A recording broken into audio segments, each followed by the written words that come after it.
Mars Blackman used to say, "It's gotta be the shoes. Shoes. You sure it's not the shoes?"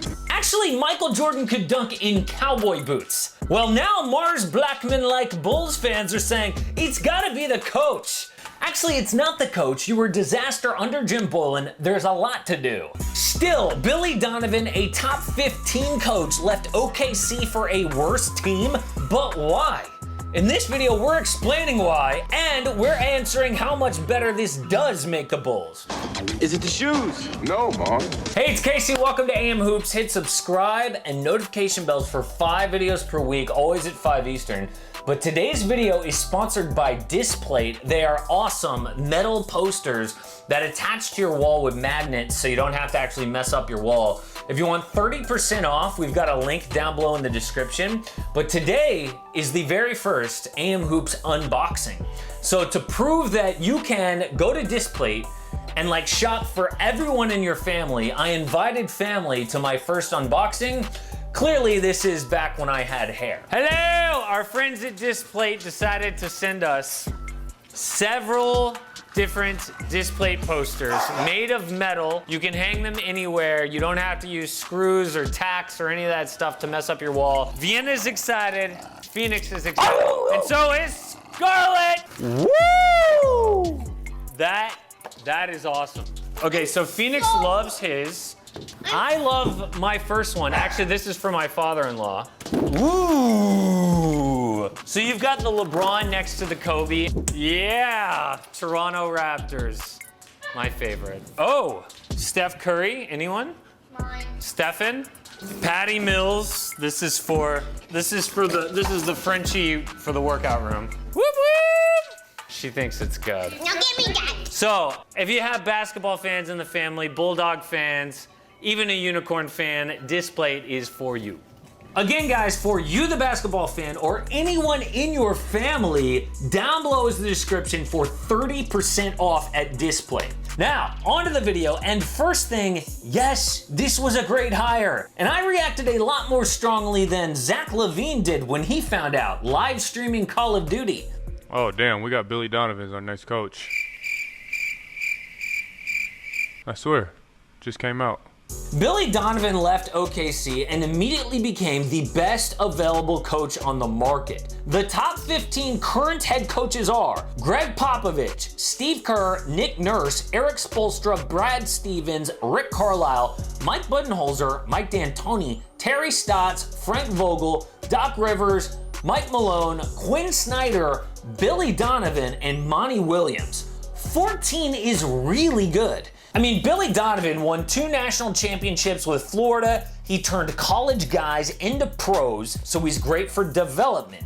Then in the NBA, he continued to win, going to 5 straight playoffs. He worked well with multiple stars. The only bad thing ever said about him was one tweet by Kevin Durant, which even he called idiotic. This season, though, is really why Donovan was the best option out there.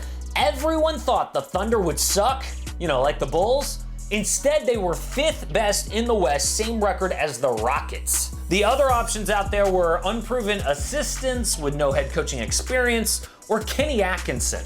Now, I like Kenny Atkinson a lot because of what he did for the Nets, but stars don't want to play for him. Atkinson didn't like how KD and Kyrie Irving ran the team once they got there, but that's how the NBA works. It is a stars league, like it or not. If a coach can't humble himself and let stars run the show, he's got to go.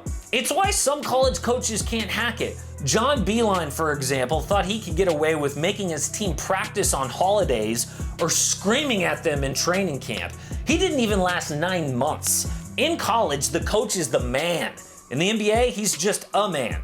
Billy Donovan got that from day one. So yeah, the Bulls got a great coach. Okay, so why would a great coaching candidate pick the Bulls? I mean, in OKC, he left a star, a budding star, a lot of future draft picks to build with, and when he left OKC, apparently everyone called him better jobs with stars like the Sixers or the Indiana Pacers. Why the Bulls? The truth is, no one knows other than Billy Donovan. Reports said he likes the front office, that they vibed well. Okay? I mean, this dude has won everywhere he's been. Now he's with a loser because he likes his bosses? That doesn't sound right to me, but that's all we have. What we do know for sure, though, is the Bulls are now making competent decisions. The Bulls have gone from one of those dumpster fire organizations like the Knicks to finally making solid and smart decisions, and that is great if you're a Bulls fan. But what is next for the Bulls? Well, first, let's make one thing clear. This does not mean they're about to win. Billy Donovan isn't just suddenly turning them into the Thunder, winning almost 50 games. They don't have a star. Look, I love Zach LaVine, but his defense is awful. He scores a lot, but he's never been an all-star. Kobe White was all-rookie second team, not exactly Ja Morant leading a franchise yet. I ranked Steve Kerr as the second best NBA coach. His team was in last place without a superstar. I do think this hire can get the Bulls to the playoffs, but I don't think they'll do any damage when they get there. But hiring Billy Donovan is a great start to actually getting a star to win in the playoffs. Beyond that, there are 3 things the Bulls must do now. First is getting the most out of Lauri Markkanen and Wendell Carter Jr., who both regressed last season. Markkanen is an extension candidate. Second is developing this draft pick. The Bulls picked 4th. I've got them taking Denny Avila in my latest mock, which is linked above. I've also seen them taking Obi Toppin. Whatever they do, they were a good defensive team last year. They need to work on offense, and the rookie should help. The third thing is what to do with Zach LaVine. He is also extension eligible, and if they don't sign him right before this next season starts, you know trade rumors will come. Our first trade here is Zach LaVine for Malik Beasley and the #1 overall pick. This gets LaVine back to Minnesota, but in a very different position. This trade was proposed by Locked On Wolves, actually, and I think it's really interesting. It's an upgrade over Beasley for Minnesota, and the #1 overall pick is more on the Bulls' timeline with a lot of young players. I mean, LaVine's already like 27 years old. The problems here are the Timberwolves getting even worse on defense, and Chicago's trying to build a winner now. The #1 pick might be talented, but he's a rookie, and that makes Chicago worse next year. I would rather get a star and trade LaVine and Lauri Markkanen for Michael Porter Jr. and Mason Plumlee on a $10 million per year sign and trade. The Nuggets do this to add even more offense to their team that's ready to contend for a title. Trading Michael Porter Jr. might hurt in the long run, but LaVine and Markkanen is an upgrade if Markkanen regains his form. In Chicago, Porter Jr. is still a great offensive talent with shaky defense like LaVine, but I think that Michael Porter Jr. has bigger upside and has the potential to win if they build around him. The only problem here for me are question marks over Porter's mindset.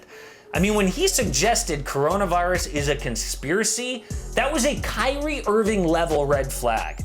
And that might actually be a reason the Nuggets do this trade.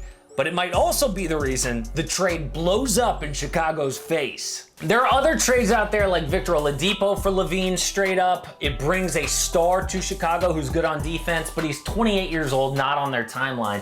What I think they should do is this, exactly what the Brooklyn Nets did. Build a good, young, talented team, return to the playoffs, and attract stars with a good culture. That front office is starting to turn the culture around. Billy Donovan can work with stars, which Kenny Atkinson could not do. So they should sign a star free agent to add to this team after they start winning, and Billy Donovan is a great start. Support AM Hoops and click subscribe. Don't miss a daily NBA video.